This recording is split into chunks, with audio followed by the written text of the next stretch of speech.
This jacket has been banned from a UK high school. Why?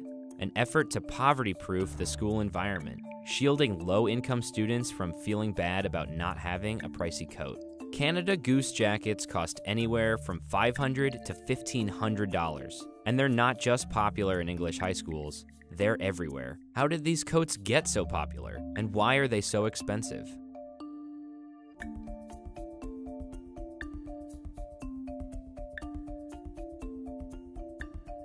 Canada Goose started out as a working class brand, and it was really focused on the working class laborers up in Canada. Canada Goose was founded in 1957 by Sam Tick in a warehouse in Toronto, and it was originally called Metro Sportswear. By the 80s, people were sporting the company's jackets in the coldest places on Earth. Its expedition parka became standard issue at Antarctica's McMurdo Station, where the scientists nicknamed it Big Red. And in 1982, one of the company's jackets made it to the top of Mount Everest on the back of Laurie Skreslet, the first Canadian to summit the mountain. So we're always trying to find the authentic in a saturated world that's kind of contaminated by materialism. You get those credentials through the craftsmanship. You also get it through a history of the brand where it's born of experiences that were actually real that then became products. So what do Canada Goose jackets have that others don't?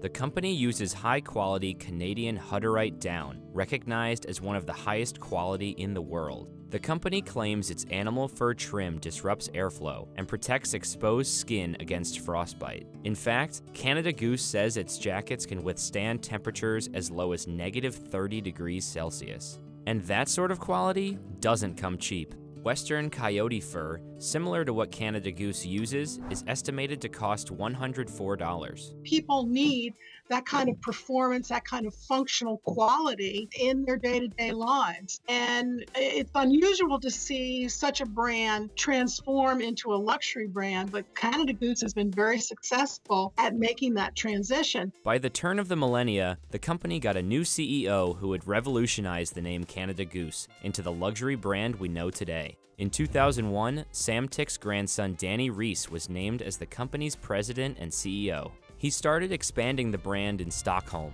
His commitment to quality limited supply, but that only increased demand. The brand spread throughout Europe mainly on word of mouth. Then Rees targeted America. His parkas became the unofficial uniform for cold weather film crews, and in 2004, the coats made it in front of the camera. Rees continued to market through the silver screen, sponsoring film festivals in cold places like the Berlin Film Festival and Sundance. And its US exposure hit a new high in 2013 when Kate Upton donned a Canada Goose parka on the cover of Sports Illustrated. Cultural marketing is that the products are part of the culture, and the advertising is actually the product just living lives with the people who use it. Through that association, they really raised their stature. And again, that's an interesting, authentic way that Canada Goose made its entrance into the luxury market. There has been some backlash, though. PETA has protested against the company's production methods and pushed the company to use a cruelty-free alternative. Despite the protests, the company is on the upswing. At the end of 2013, Rees sold a majority stake in the company to Bain Capital,